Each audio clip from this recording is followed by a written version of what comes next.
Hello everyone, so I'm still working on the Lennox model number SL280UH135V60D-03. I'm going to show you in this particular video how to remove the variable speed blower motor. So give me 1 minute. Hello everyone, thanks for your time. So basically, first we have to remove the control board. Now control board, there are many ways you can remove it, leave the wires and try to push it here. But since I was doing another video and everything is already out, basically I just remove the harnesses and the thing comes off. Okay, so basically there are screws in here. You have to remove them, and then the thing comes off. Okay. So now this is the control board. I removed it because it was in the way. Okay. I already have a video about this. You can watch it later. So now we're gonna jump into removing the control board. Now all these wires, you can remove them. Put them here. Again, in the real world, you have to be careful. You know, you have to put them back when you remove the control board. Now this is the it's called the choker. Basically, it's part of the control board, and it does it has to somehow it gives the control board, it gives the transfer power to the blower motor. So now this blower motor here, I will show you in a minute. There are two screws in here, as you see. There's one here and one here. Okay, these two screws, you have to remove them in order to slide the whole housing out like a drawer. So I will show you how to remove them, and then I'll have to slide it out. Now there's one thing about these motors that a lot of people don't know, and I believe, again, I'm not bashing anyone, but a lot of company, maybe they were not gonna tell you, because the reason why they're gonna tell you, I will show you in a minute. So these two screws come off, and now the blower motor just can slide out. And I have a table here ready. I will show you the rest of it. Okay, so the blower slides right out. Sometimes it can be stuck. What you need to do, you have to do one side at a time. Usually it's really easy, it just slides out. But sometimes you have to do like this, and then like this. It comes off. Different sides, okay? Now, I'm gonna remove these. I'm gonna remove these plugs to make my life easier. And as you see, now I'm just showing you how to remove the blower motor. And you can put it back later if you need to install it. Okay, I'm gonna tell you something now, because while I'm doing this, regarding this particular motor. And in case you are wondering what these are for, the cable, the harness here. So this plug is out of my way and is connected to the choker. Okay, these are the harness of the motor. Okay, so I'm gonna leave them on the side. Now I'm gonna put the motor on the table, and I'll show you more stuff. Okay, just one. As you see now, so this is the motor. Now what I want to tell you, which a lot of technicians they will not tell you. Maybe they don't know, or maybe they don't mean it. Maybe it's less work for them. I don't know. But this is the section of the motor that is replaceable. So this is what it it modulates the speed of the motor. Now this piece by itself, it's much easier to be removed. So I have seen many places, they want you to buy the whole motor, which is complete motor. And this motor can go anywhere from, I mean, if you find it used really use an old online, it can go anywhere from $200 to $400. New ones, this is gonna be like minimum $700, especially Lennox. I think it's gonna be over 1,000. But this piece by itself can be removed, and it's very, very easy. See, and there's a small harness in here. You just take it off. Okay, now a lot of times, sorry, this one you have to, I'm gonna twist it so I can take it out. I want to show you. So this harness comes out. Now removing only this, if it's faulty, it's much easier to remove than removing the whole motor. It's a lot of work.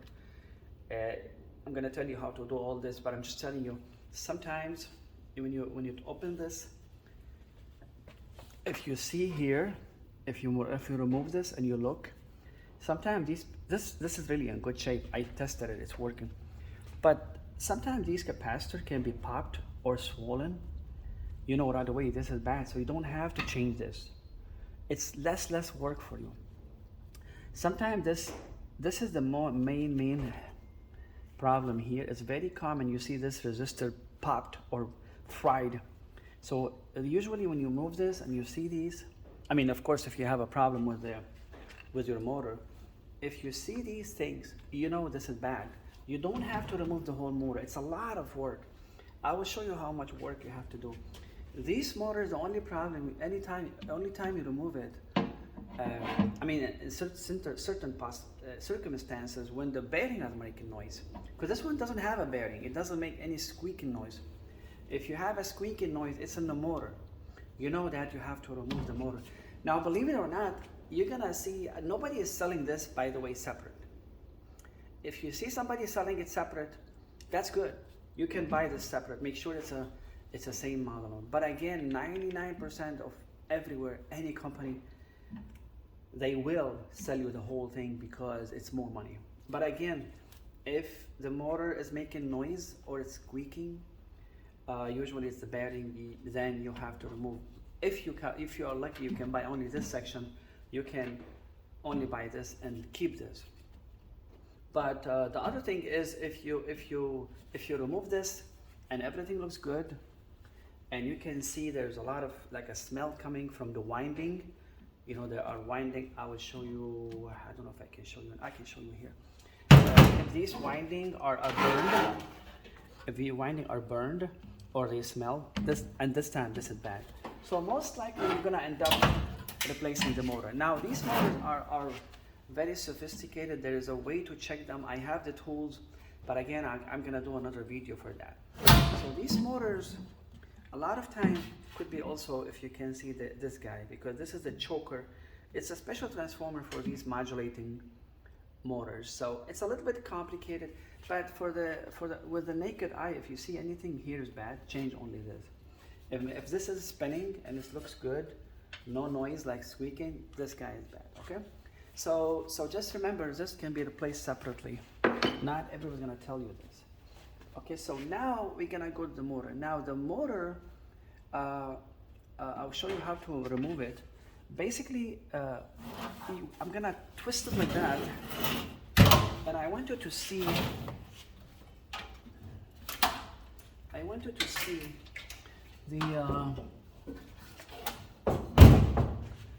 to see something here, because this is what everybody struggle with. So this is the shaft. Okay, never use a hammer. A lot of people use a hammer. You use a chisel. You never need a hammer. Never need a chisel. A lot of times it's very easy. You remove this, right? You disconnect the screw. Now sometimes it's easy. See? It's already very easy to remove. If not, you have to, again, I'm gonna say it again, never use a hammer, never. So what you need to do, if it's a little bit harder, all that you have to do, you're gonna grab the shaft from the flat area like this, and you twist it. Remove the screw all the way. Again, if it's tougher, in most cases it's not, but sometimes I have to put a little bit of oil in here in the hole, if it's tougher, sorry, right? And then I twist it. No matter how tough it is, if you keep twisting it, it will if you keep rotating it. Now I'm not gonna rotate it now. It looks like there's something damaged in the hole. See, it's not going more than that. But this is easy. It comes out very easy. So just keep in mind, if it's tougher, you keep rotating it, put oil. If it's very, very hard to move, try your harder with a bigger wrench like this, bigger one. Try to if it's really like stuck, try your best to have it move a little bit, as much you can. As soon as it moves just a little bit with the oil, it's gonna start releasing. It's gonna start undoing. And then if you think it's not moving back and forth too much, never use a hammer, never use chisel, push it all the way to the back, and use a really, really tough, harsh sandpaper, and sand the shaft, and it comes off, okay? Now remember, excuse me, as far as putting it back, you have to put it back, if you can, exactly same place. Now this is the removal, okay? So then, now you're ready to go.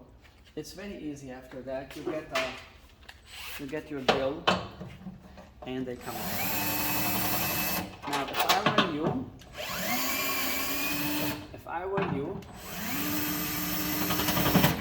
I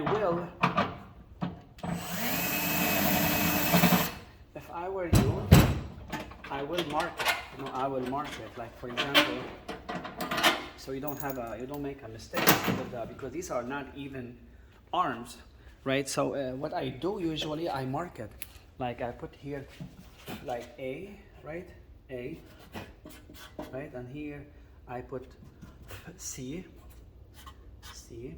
and then here I put whatever you can put, D, right? And then G. So next time when you put it back, you know exactly what it is. Now another thing is with the motor, if you can mark it. So for example, you look at a data plate, where it is. I'll show you later after I take it out. You mark it here. So next time when you put it back, you know exactly where the bracket ends, with the data plate, okay? So I will show you in a minute. So this is ready to go, right? You just push it out, pull it out, sorry. Okay, so it's gone. Now I will show you how to remove the bracket.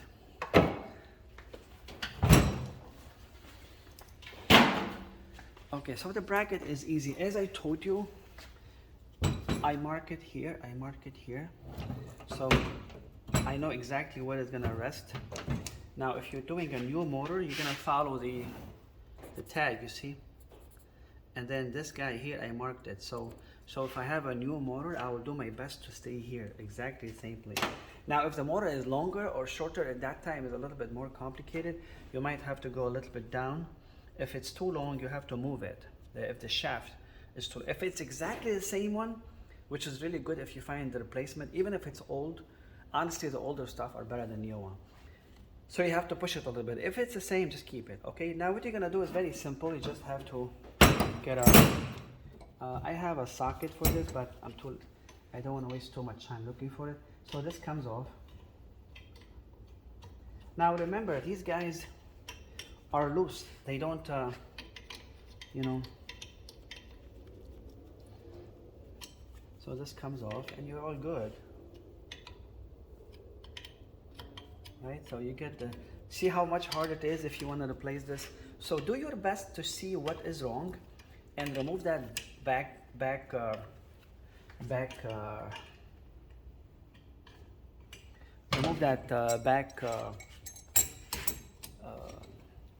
control module first. Take a look at it. Maybe you don't need to replace the whole motor, and then even if you have to buy a whole motor and you cannot find the control board, buy the whole motor and keep the motor.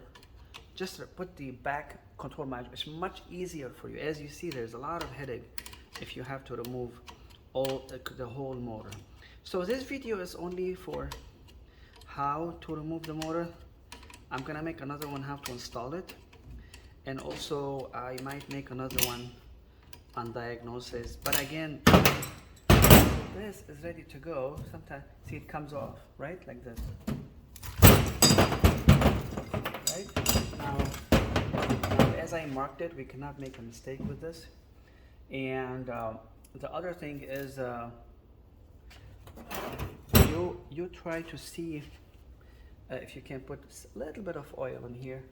I mean, if you don't have to replace the motor, only that, you can put a little bit of oil and let it go in there. Also, same here, see, it's like a pocket. You put a little bit of oil and let it spin. Okay, this is done for now. It's how to remove the motor out. Again, never use a hammer on the shaft. If the shaft is very rusty, you get a sandpaper and sand it as much as you can, like a sand that make it shiny, and then the wheel will come off very easy. But again, I have seen people, they go with the hammer and they damage it, and it will never come out. Okay, thanks for your time. I'm gonna make another video how to install it. Thank you.